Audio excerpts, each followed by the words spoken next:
Bonjour et bienvenue dans votre journal des produits de bourse de l'Upside du mercredi 24 octobre. Le CAC 40 encaisse à nouveau un fort repli pour la troisième séance d'affilée de moins 2,20% à 3406 points. Une pluie de mauvais résultats en Europe comme aux États-Unis ont fait plonger l'indice parisien. En France, lourde perte pour les équipementiers automobiles après l'avertissement lancé par Faurecia. Le groupe français en recul de 3,90% est touché de plein fouet par la baisse des ventes de voitures en Europe.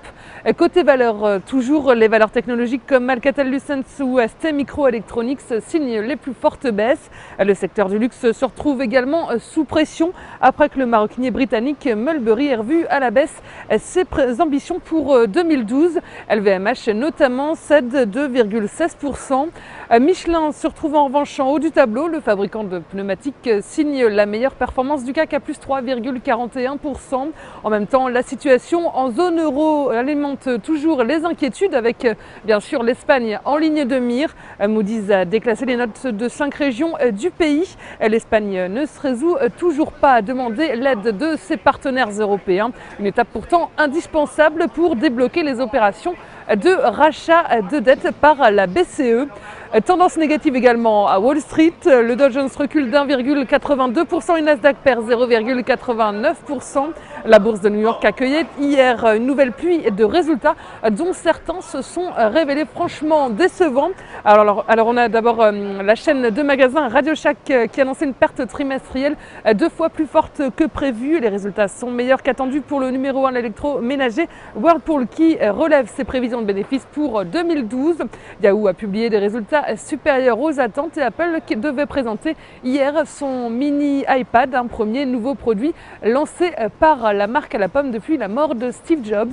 Et puis sur le front macroéconomique, enfin, les investisseurs surveillent la réunion de politique monétaire de la Fed débutée hier et qui s'achève ce soir. Les volumes sont en forte hausse sur le marché des produits de bourse avec 46 millions d'euros échangés dans une séance de fort repli. Du côté de la répartition par type de produit, on voit que les certificats sont en hausse à 83% des échanges, les varants sont en baisse à 17%.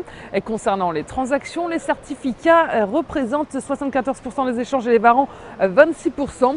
La répartition par sous-jacent nous indique que les indices sont en hausse avec 76% du marché, les actions sont en baisse à 23%. La répartition des transactions sur les varants nous indique que les indices représentent 58% des échanges, les actions sont à 40%, le taux de change et les matières premières sont à 1%. Et selon la répartition, la tendance est de négocier le sous-jacent bien diversifié comme les indices. Sur le front des devises, l'euro se replie face au dollar à 1,2966 $. La valeur du jour, c'est aujourd'hui le groupe de télécommunications France Télécom.